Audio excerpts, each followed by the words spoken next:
তো hey guys, সকাল সকাল ঘুম থেকে উঠেই দেখি ভাইপো ডন বিয়ের কার্ড নিয়ে আমার বাড়ির সামনে চলে এসেছে, অনলি ফর আমাকে ইনভিটেশন দেওয়ার জন্য। তো দুটো বিয়ের কার্ড পেয়ে তো আমি অনেক বেশি খুশি। আর আরেকটা কথা তোমাদের জানিয়ে রাখি, ভিডিওটা কিছুদিনের পুরনো, আমি একটু লেট পোস্ট করছি। তো যাই হোক, আমাকে এখন কার্ড দেওয়া হয়ে গেছে, তো আমরা এখন যাবো একটা ইনফ্লুয়েন্সারের বাড়িতে তাকে ইনভিটেশন দিতে।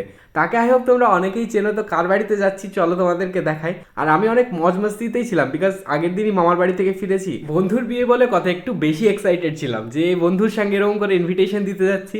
আর কিছুদিন পর বিয়ে হয়ে যাবে গাইজ, একসঙ্গে স্কুলে পড়াশোনা করতাম, এখন বিয়ে করছে, আর কদিন পর আবার বেবিও হয়ে যাবে। এগুলো ভাবলেই গাইজ মনের মধ্যে একটা লাড্ডু ফোটে। যাই হোক, আমরা চলে এসেছিলাম আমাদের এখানকার ঐতিহাসিক রাধানগর ব্রিজে, সেটা তোমরা দেখতেই পাচ্ছ, এখানে অনেক ভিডিও তোমরা দেখেছো। তো আমরা পৌঁছে গেছিলাম পলাশিপাড়াতে।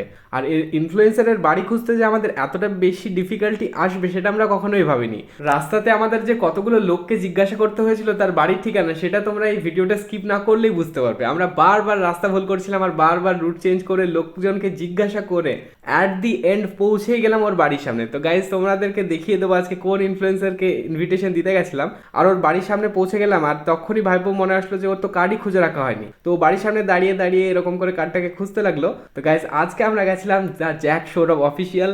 তাকে তো তোমরা অনেকেই চেনো, হ্যান্ডসাম সেলিব্রিটি গাইজ। তো ওর নামটা পড়ে অনেক বেশি হাসাহাসি করছিল। আর গাইজ, আমরা গেছিলাম 12টার সময়, তখনও ও ঘুমিয়েই ছিল। মানে বিজি পিপল গাইজ, বিজি পিপলের থিংস তো একটু আলাদা হবে, তাই না? যখন ইনফ্লুয়েন্সারের বাড়িতে চলে এসেছি, তো লাগে হাত তোমাদেরকে একটু রুম ট্যুরও দিয়ে দিই, অন্য কারোর ব্লগে এটা পাবে না গাইজ। তো দেখো, দেখতেই পাচ্ছ শুধু রিং লাইটেই ভরা ঘরে। হাসি মজা ঠাট্টা সবই করলাম সৌরভের সঙ্গে একটু বসে। আর ছেলেটা ঘুমাচ্ছিল, বেচারার ঘুমটা ভাঙিয়ে দিয়ে ওকে আমরা ইনভিটেশন দিলাম।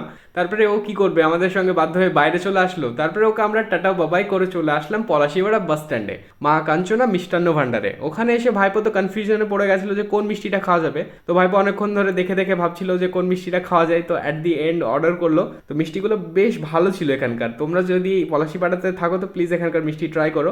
তারপরে আমরা এখন মিষ্টি খেতে থাকি। দেখা হচ্ছে নেক্সট ব্লগে, ততক্ষণের জন্য টাটা বাবাই গাইস।